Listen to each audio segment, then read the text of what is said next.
Local coverage you can count on continues with Glenn Marini's Sports Report. Sports coverage you can count on.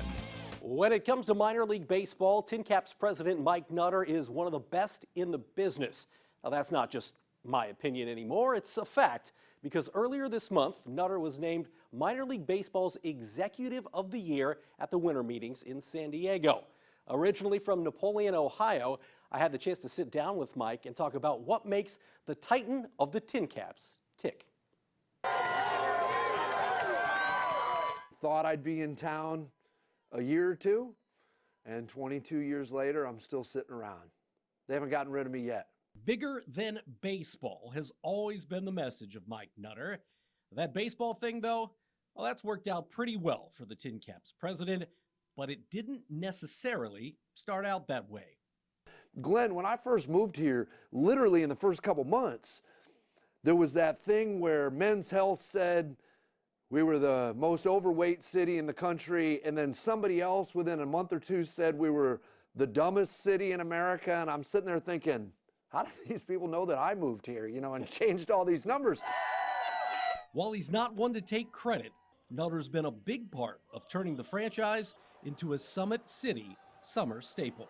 What do you think makes the TinCaps such a fit for Fort Wayne and vice versa? That's a great question, because obviously when we announced the project and the name, and trust me, I'm not going back to rehash all that stuff, but it wasn't exactly roundly approved. I think they know that, as cliche as it is, that we care and that this really is home. Like, I wasn't born here, but this is the longest I've ever lived anywhere by a long stretch. There's credit to other people, like the Comets getting close to year 80. When Dave Lorenz and I came up here from Nashville, we went to a Comet game. And I joked that I'd never seen that amount of orange since my days at Bowling Green or Browns games as a kid. But we just looked around and we're like, these people are going crazy for minor league hockey.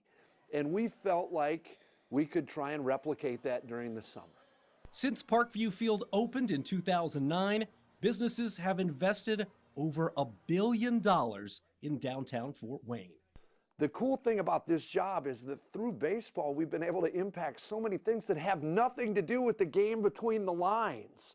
The empowerment of young women by what we did last year with that Daisies event and things like that, that's what this is about. Now, I'd like to win another championship before it's all said and done, but the impact stuff is what really matters. Fort Wayne's changed a lot since then.